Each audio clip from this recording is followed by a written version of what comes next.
Sorry to bring bad news today. Been waiting for the media workout with Tyron Woodley and Jake Paul. Saw it yesterday. I got Jake Paul. I got this fight 80-20 for Jake Paul. So sorry, everybody. So watching the video last night, I didn't even see Jake Paul's. Just all I wanted to see was Tyron Woodley. I wanted to see what they taught him. All I have to go on making the decision is punch mitts. So yeah, cut me a little slack. I'm not in training camp. I'm not seeing stuff. But from what I saw in punch mitts with the Cuban trainer, and then they switched off with Mayweather's bearded guy trainer, it was junk. None of that will help Tyron Woodley defeat Jake Paul. In fact, it might have made him go backwards. That's how bad it was. Great marketing by the both of them, Tyron Woodley and Jake Paul. Tyron Woodley, he's trained hard. He thinks he's going to win, and he's talking the talk. Ghetto tough, I like it. A ray of hope, 20%. Jake Paul knows what he's doing, picking the littler opponent again. Don't get onto Jake Paul too bad. Any good amateur, when they turn pro and go into professional boxing, usually what we call, where are they finding these opponents in the morgue for these guys that turn pro? And when you get your opponent from the morgue, you don't want the blood drained yet. You want them a little warm, so they might put up a tussle for about 2 minutes of the round. So Jake Paul's no different from good amateurs turning pro with his opponents. Now, Tyron Woodley isn't from the morgue. And Jake Paul, you might say, has now graduated up to tomato cans. You can't wait when these guys, after 3 or 4 fights of these morgue fighters, finally at least get a tomato can. Tyron Woodley isn't a tomato can. But by Jake picking an opponent so much littler, height, weight, everything, he never boxed, really. So that's why I don't use... If Tyron Woodley was the same size as Jake Paul, I'd be going with Tyron Woodley in this fight. Let me put it that way. All right, the punch mitt stuff. There's no hope if Woodley comes like he's standing on the punch mitts. I don't even care if his chin's down. If he's like this, kind of fronted up, standing basically straight up, there's no hope. Now, if he comes out like Dwight Muhammad Kwai, that was the trainers fooled us. That was a smoke screen. Work that jab to box the opponent, and thus, in a sense, change his style. Try to keep Braxton off.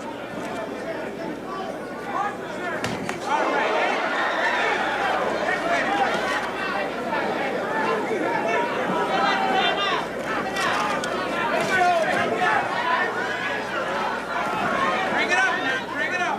25 seconds into the fight. Tyron Woodley even gets sideways, off-centered, littler, make himself littler so the big guy has to punch down so there's openings. You know, you find a guy your same size, boom, you're covered for the counter here. But if he's a shorter guy, if you get even littler, it's, yeah, a little different. Why do you think Ugas got so low against Pacquiao? so he wasn't punching down and getting countered. Duran against Tommy Hearns. No, don't be sensitive. I'm not comparing Jake to Hearns or Duran to Woodley. When Duran fought Tommy Hearns, he went in there like he was fighting a guy 5'7", 5'8", like 5'9", like he's always doing. He didn't adjust, no way. And I believe, I haven't seen this fight in, I don't know, 10 years. I believe in the fight, the legendary trainer turned announcer, Gil Clancy, I believe he even mentioned something about that in the fight. So there's ways you can train your guy on punch mitts. You have the punch mitts, you're throwing jabs at him when he's coming at you. He's throwing slip jabs to you. Right hand, that means he gets in, you know, getting low. It's, when you're sideways, like this, low, it's easy to slip a jab this way.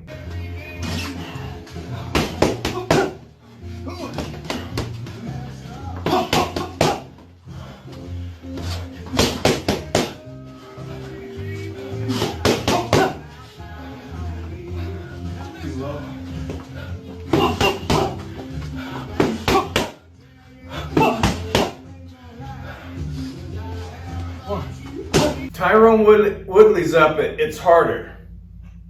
Unless you're Tyson doing this. But Woodley's not going to be doing that. So if you get like Muhammad Kwai, it's easy to slip that jab like that. The jab goes by. You can counter with the right hand. All right. They taught Woodley right, so let's just pretend here. So now you don't worry about the jab, Jake's jab coming. You got this, this is easy, jab, bam, you know. Unless a double jab comes, that's a different story. But I don't know if Jake's smart enough to do that at this point.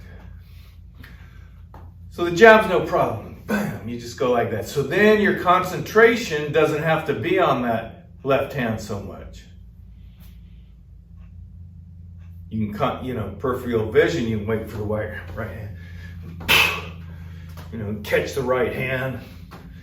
Right hand comes, you dip down, right hand goes over your head, come up with an uppercut. Jake just punched down to you, he's wide open for the left hook next, boom, boom.